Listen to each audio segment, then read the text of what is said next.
18 шілде күні Степногорск қаласының әкімі Еркебұлан Баяхметов жұмыс сапарымен Ақсу кентіне барған болатын. Кент әкімі Марат Смағұлов пен Қазақалтын Тау-кен металлургиялық концернінің акционерлік қоғамының бас директорының орынбасары Ғани Сағиев аймақ басшысымен бірге кенттегі нысандарды аралап көрді.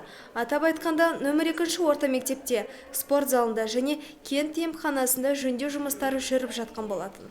Өзінің жұмыс сапарын шаһар басшысы Ақсу кентінің мәдениет үйінен бастауды жөн көрді.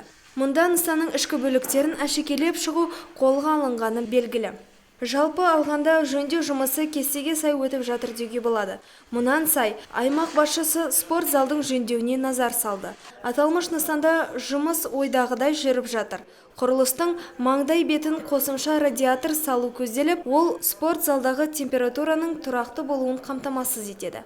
Жүргізіліп жатқан жөндеу жұмыстарын көріп шыққан соң, нөмір 2 орта мектептің директор Роза Крылатая терезелер мен спорт залдың кей тұстарына тиісті шатырды жөндеу қажеттігі туындағанын жасырмады.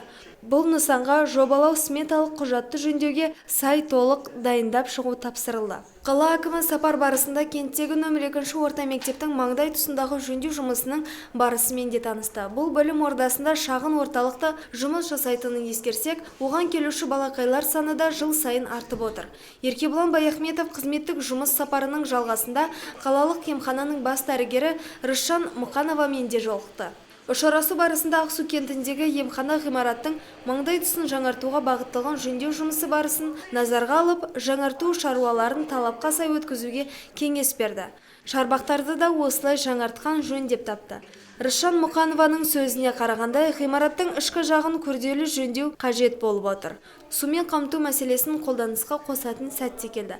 Ақсу кентінің әкімі суды қосу үшін нысанның ішкі жағындағы құрылғылардың дайындығын көру арқылы шешсе болды деді.